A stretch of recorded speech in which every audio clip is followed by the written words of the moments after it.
لبيك اللهم لبيك لبيك لا شريك لك لبيك إن الحمد والنعمة لك والملك لا شريك لك لبيك। সৌভাগ্যবান ব্যক্তিরা তারাই বাইতুল্লাহ গিয়ে রবের সামনে উপস্থিত হতে পারে। আল্লাহ পাক তাদেরকে হজ করার সামর্থ্য দেন, তৌফিক দেন, তাদেরকে কবুল করেন। প্রিয় দর্শক, হজের মতো এই পবিত্র গুরুত্বপূর্ণ এই ইবাদত করতে গিয়ে কিছু মাসালা আমাদের জানা একান্ত জরুরি। এই জন্য আজকে আমরা টপিক নির্ধারণ করেছি মাসাইলে হজ। ওস্তাজ, আজকের মূল টপিকের আমরা প্রথমেই হজ সংক্রান্ত একটি মাসালা জানতে চাচ্ছি।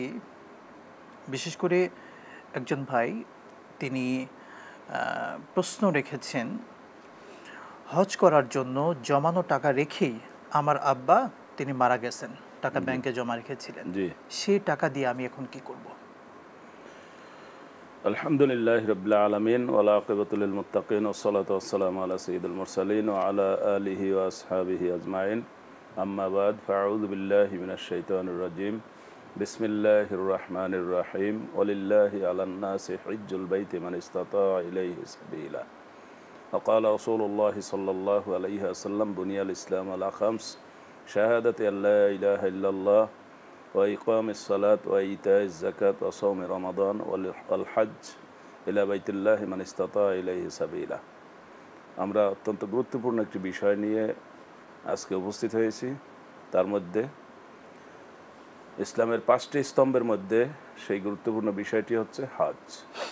তো আমাদের যে ভাই প্রশ্ন করেছেন হজ সম্পর্কে, সেটা হচ্ছে তার পিতা হজের জন্য সবকিছু প্রস্তুত করার পরে তিনি ইন্তেকাল করেছেন।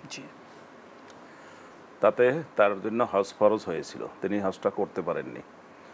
হতে পারে হজটা তার জন্য ফরজ হয়েছে আরও কিছু আগে, কারণ আমাদের দেশে সাধারণত আমাদের সমাজে মানুষের ক্ষেত্রে দেখা যায় যাদের হজ যখন ফরজ হয় তাৎক্ষণিকভাবেই তারা এই হজ হয়তো করেন না, 1 বছর 2 বছর 5 বছর পরে করেন।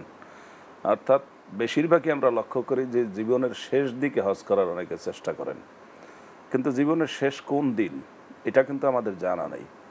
আমা তাদরি নাফসুম বিআইয়ি আরদিন তামুত, কোনো ব্যক্তি জানে না যে সে কোথায় কখন মৃত্যুবরণ করবে।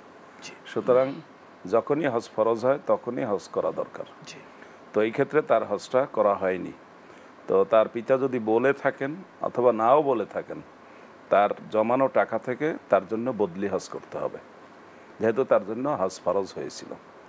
আর সেই ক্ষেত্রে যার জন্য হজ ফরজ হয়েছে তিনি যদি হজ না করেন, অবহেলা করে বা যে কোনোভাবেই না করে মারা যান, তাহলে এটা তার জন্য একটা দুর্ভাগ্য। কারণ রাসূলুল্লাহ সাল্লাল্লাহু আলাইহি ওয়াসাল্লাম এই ক্ষেত্রে তার ঈমান নিয়ে মৃত্যুবরণ করার ব্যাপারে সন্দেহ প্রকাশ করেছেন।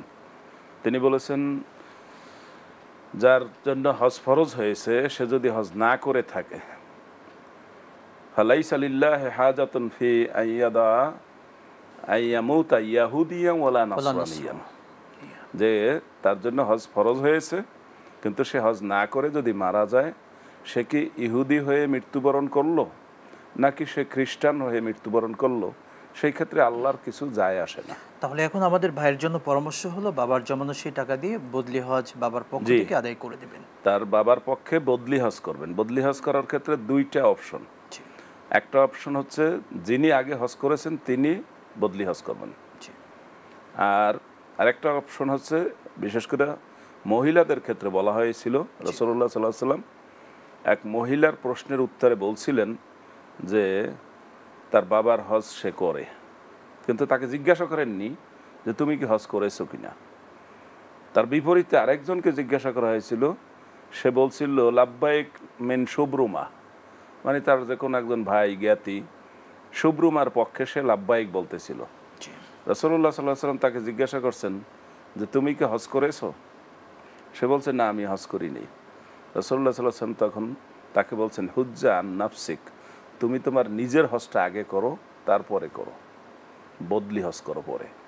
সেজন্য যিনি হজ করেছেন তার মাধ্যমে বদলি হজ করানো, এবং তার নিজের বংশের লোক যারা জানেন হজের নিয়মকানুন, হজ যেমন ফরজ তেমনি হজের নিয়মকানুন জেনে হজ আদায় করা সেটাও একটা ফরজ।